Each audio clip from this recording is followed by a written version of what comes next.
YouTube, Black Veins of Pain here. Today I wanted to talk to you guys about the regionals I went to yesterday at Dartmouth City in Michigan. I did okay. I got 85th out of 390 something people, so I didn't top, but I was very close. My record was 5-4. If I had won one more match, which would have made me a 6-3, I would have run. I would have made top 48, so I would have got my invite, but better luck next time, I guess. Round 1, I played in SpellBooks, and I went 2-1, so I won that match. Round 2, I played in Gadgets. Actually, I played MCO40 round 2. He was a pretty cool guy. He beat me. I won 1, he won 2. Round 3, I played Gladiator Beasts with the tenki and stuff. I beat that 2-0. Round 4, I played Inzektors. He beat me 1-2. Round 5, I played SpellBooks. I beat that matchup 2-1. Round 6, I played SpellBooks again. This time I got 0-2. Round 1, he dropped Free Priestess and I couldn't do nothing. And then round 2, I drew crap. I drew 2 Kawaki and the BLS, so he had me that game. Round 7, I played against FireFists. I lost that matchup 1-2. And that third game was extremely close. He only had 1,100 life points left. I had 71. This always happens. He tapped that's a dark hole. Then he reborns my darkness mail. And then he starts going off. Then he gets Rabbit. Then he summons Rabbit. Banishes Rabbit. Gets 2 genetically warped werewolf. And then he also had he played some continuous spell. I think he played tenki or something. And that gave him the power to beat me, so yeah. And round 8, I played against Mermails. Surprisingly, I 2-0'd that matchup. Although, game 2, he had perfect OTK hand. I just, for some reason, had the one card to stop the OTK from happening, but I OTK'd him in return. So, yeah. And then round 9, I played Glads. Without the tenki and stuff, just playing Glads. I beat that matchup 2-0 as well. So that's pretty much my matchups. At the regional, I met Billy Break. I also met, obviously I said earlier, MCO40. I also met Paul Cooper. MCO40 and I just talked a little bit about what he thought about the Elemental Dragons coming out and their use in other decks. He told me how he used redots at one point in his Gadgets, and I asked him how they worked out when he playtested it. He said it didn't work out that well, so he's not going to use it unless there's more support for it. I didn't talk to Paul Cooper that much, but when I did, he gave me a little bit of tips on Dragons itself and combos I did with Hieratic. I also watched him duel a little bit, so I learned a few more things just from watching him, and I learned some new tricks with the Hieratic engine I learned more tricks with the Hieratic engine by watching him that I probably would have done if I had tried by myself, so Paul Cooper helped me a lot in that respect. And as for Billy Break, I talked to him a tiny bit about the future meta and stuff because he had a lot to say about that. But anyway, I got on a little rant. I guess I'll just show you guys my deck real quick. This is going to be the exact deck I took to Dartmouth City, unchanged. It's going to show the main deck extra and the side deck too. So I'll be showing the side deck for the first time in any of my deck profiles. So here it goes. 1 Darkness Mail, 1 Horse level 8. I'll space these out. 1 level 6, and 1 BLS. BLS and Horse Black and Dragon level 8 were my MVPs of the day. I dropped BLS 6 times, and Horse level 8 helped me in both my SpellBooks matchups. Whenever I got out, it was pretty much game because I locked them down. And when they finally got over this card, they wasted all their traps and resources to get rid of it, so I just dropped BLS or get my Darkness Mail out without any worries. Oh yeah, I want to say this real quick. This card, the reason I love this card now a lot more than ever is when I played SpellBooks, game 2 of my first round one, he said a card, play a spell, and his turn. My move, I summon Tefnuit, summon Sue, pop that, do shenanigans, get Horse level 6 out, full power, have 2 guys on the field, destroy his face down, and then flip 5200, end phase, get Horse level 8 out, and he scoops because he doesn't have any traps in his deck, so yeah. It also helped me out against the it helped me out against the FireFists matchup because they couldn't activate, when they tried to activate Tenki and Timsu, I just negated that. So yeah. These 4 are my boss monsters, my 1-ups, my champions, whatever you want to call them. And then for the Hieratic engine, for the main deck, I ran triple Tefnuit, triple Sue, triple Wattail, triple Aset, 1 Wattail, and 1 Luster, my bad. Tefnuit, Sue, Aset, Wattail, Luster. It was a pretty basic Hieratic engine. Sue had put a lot of work in today. Popping all that back row like no tomorrow. It allowed me to go off it allowed me to go off a lot, so yeah. Just really good in general. And then triple Ulti Hanzos. These cards, oh my god, Hanzos, I love them, okay? It didn't matter what matchup I was playing. The minute I summoned Hanzo, they had to go defensive if they didn't have an MST or a Heavy. Or a Dark Hole or something. Because if they didn't have anything to either remove the transformation I searched, or Hanzo, they were going to summon the monster face up because I just take that down with me. And then get a powerful monster. And what I love about Hanzo is that, generally speaking, when I drew a Hanzo, for some odd reason, I had transformation with it. So I summoned the Hanzo, got my last transformation, set both transformations, and my turn. They pop one with MST. They think that I had no transformation, so they're about to go off. I take their monster down. I get Sue. They set their back row. I start popping it, going off, and then I get game. Also, they're my Dark Hearts with BLS. Also, 1800 isn't that bad either, so yeah, they're amazing, putting a lot of work. I love these guys. I'm so glad I got them in Ultimate Rare. Double Kawaki Drago. This card helps me a tiny bit against SpellBooks only because it stops Priestess from even coming out, which is good because I don't like Priestess one bit. It helped me a little bit against MCO 42 when I went to go for game 2. I almost summoned this card and he just said game because I can't drop Treasure Drawers from his hand. It helped me, for some reason it helped me against one of the Gladiator Beasts I was playing against because he played Tragodia in it. I don't know why he said he played Tragodia, but he played it and he couldn't get it out to the Kawaki, so that just helped me. And some people asked me at the regional why I would run Kawaki and not run something else. Well, first of all, I have thought about running TK instead of Kawaki, and they both have their own uses in their own ways. I just like Kawaki better because it gives me a little bit more of a game 1 advantage when playing against decks that run Tragic Gores. But if for some reason I'm playing against a deck like Water or something, where they don't run any Liar Darts, no Gores, no Trad, I would take these out and put Teachings in, so they can't search. But besides that, 1900 beater as well, Kawaki is a really good card. 1 Delta Flyer.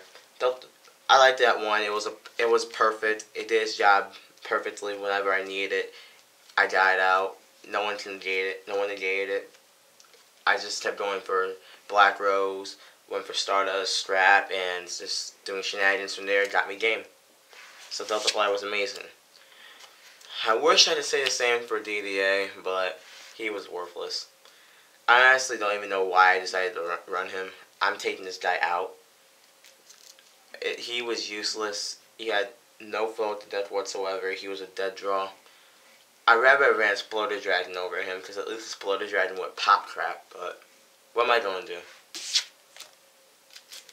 Next, for spells, that was 22 monsters by the way.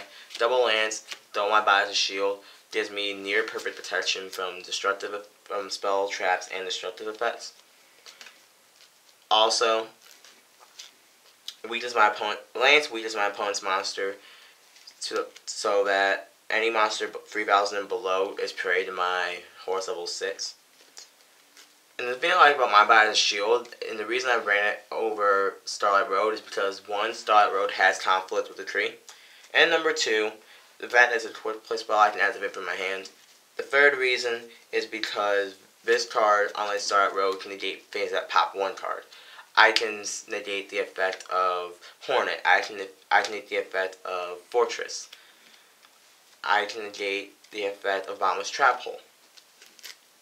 It just negates more destructive effects, and since I don't play Psalms, 1500 to me isn't that much anyway, so whatever. It was perfect.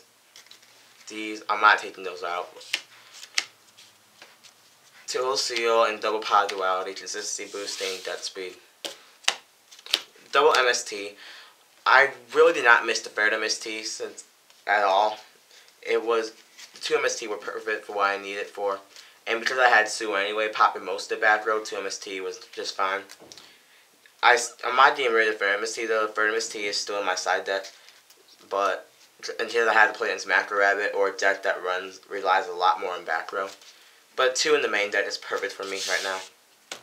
Then for the 1-ups, 1 Dark Hole, 1 Heavy Storm, 1 Reborn, which should become an Ultra, Pot of Avarice, and Reinforcement of your army. Alright. Blows up monsters, blows up spells, reborns anything I want. This card right here saved me against one of my SpellBooks games. It was... Alright, we had 400. I had 400 life points. My opponent had 300. He just Darkholed my BLS. So I had 1 shot to win. I drew Pot of Avarice. I potted all my extra deck cards. I had 5 extra deck cards from my graveyard to my deck. Then drew 2. Shuffled and drew 2. I drew Monster Reborn and I drew Heavy Storm, so I Heavy Storm the field, Monster Reborn BLS, and that was GG. And Rhoda just searches out my Hanzo so I can get it out quicker.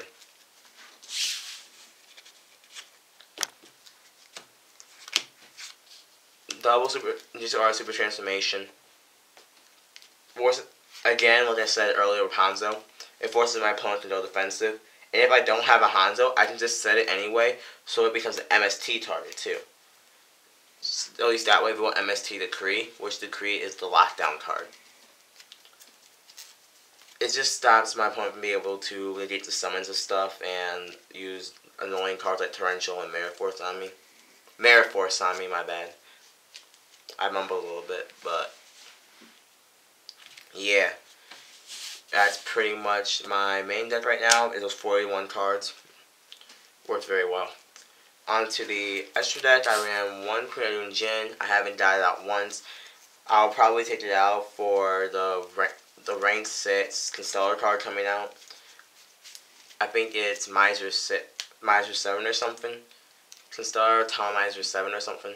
I can't pronounce it to save my life, but its effect is pretty much you can attach one SIZ material from this card to return 1 card on either player's field or graveyard to their owner's hand. It was something like that. And it would create so much OTK potential, it's not even funny. But this card's pretty good too when I get him out. It protects my Dragons from being destroyed by battle, as well as it allows me to special summon level 5 or higher dragon types from my graveyard to my side of the field. It allows me to still summon my Darkness Mail or my Hieratics, and when my Hieratics are attributed, their effects activate in the grave, not on the field, so the negation of the effect will no longer affect them, and I can just still go off from there. So it's really good for protection and allowing me to get some combos off. I ran Triple Attune. Triple Attune is just the main engine of the deck. I ran one Beetle, which I finally got. Beetle actually helped me against the Gladiator Beasts matchup because he got the free K1 that negates spells and traps by starting one card, so I was scared. But I got Beetle out and just sent that card to the graveyard, and it was GG because I dropped a die on this card and he had nothing to stop me. I also ran one Bouncer and one Force Focus. Bouncer is probably one of my most played cards in Extra besides Attune because Bouncer helps with the lockdown aspect, and Force Focus just helps me because Force Focus is 2800 and it allows me OTK at certain points. I played 2 Gaia, 2600 piercing damage monster that helps with OTKs, and 1 Gustav Max. I haven't played this card once in the regional, but when I do go for it, it's generally game. Then 1 Black Rose Dragon. I played this card twice, just so I can reset the field. I actually counted it off. I actually did a little sweet combo with this that helped me that game. So what happened was, he summoned a BLS, uses effect to banish my horse level 8, and then he ends his turn.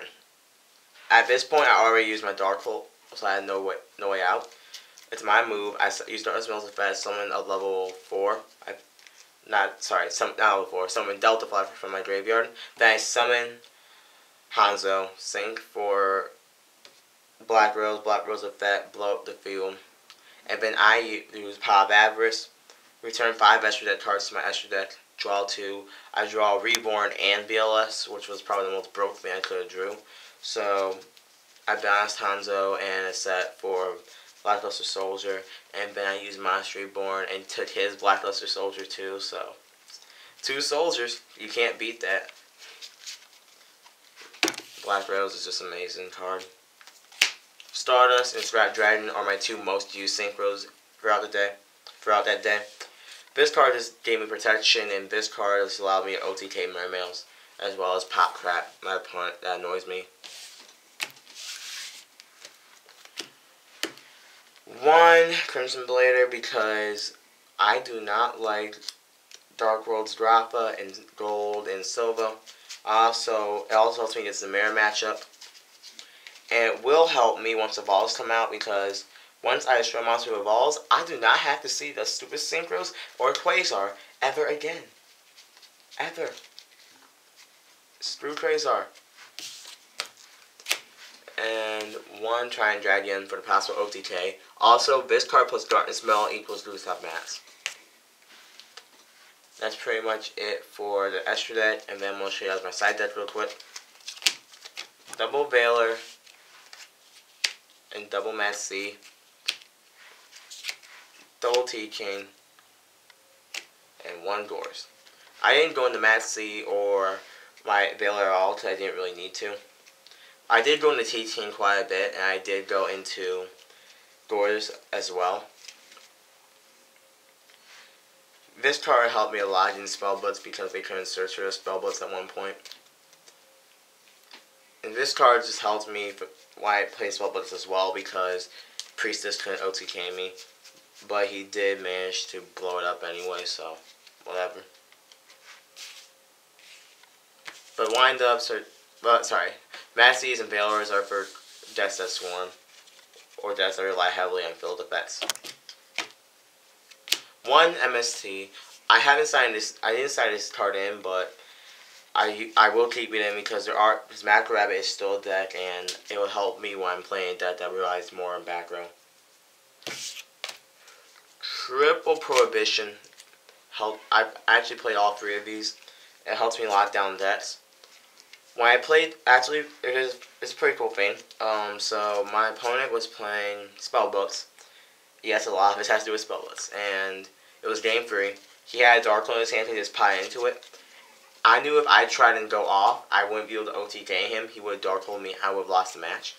So I drew Prohibition. I was so happy. I Prohibition, called Dark Hole. He had no way to pop it, so I went off, and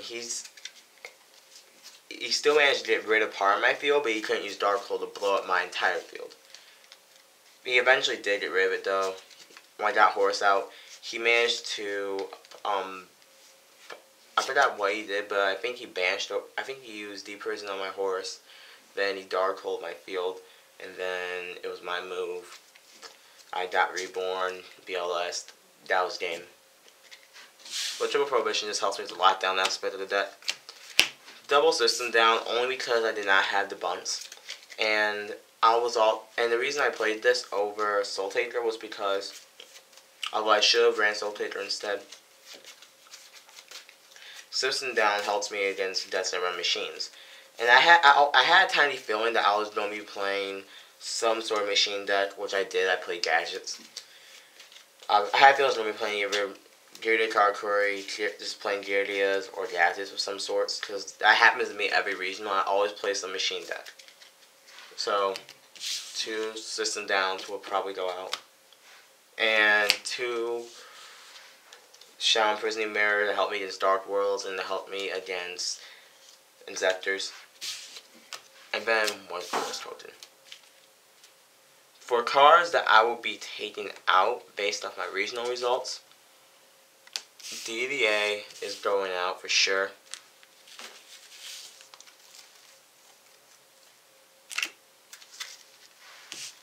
I'm probably taking Queen Edwin Jin out. So, and for my extra, I'm going to be taking out System Down. This should be debunked or soul released, depending which one I prefer. This is probably going to go for the Rank System Stellar or something else if I'm going to go to an event before then. And this, I don't know where this is going to be yet. I'm going to be testing a lot of stuff out to replace this. I just do not like this card in Hieratic Disaster. But besides that, the deck ran really good. I'm glad about how it performed. And even though I didn't top, it just comes to show that Disaster Dragons can still top. But that's all I really wanted to say in this video. Hope you guys enjoyed the little deck profile I showed you. Remember to rate, comment, subscribe. Tell me what you guys think about the deck profile, what I should change, what you guys want to see from my videos, how can I improve, stuff like that. And I'll see you guys next time.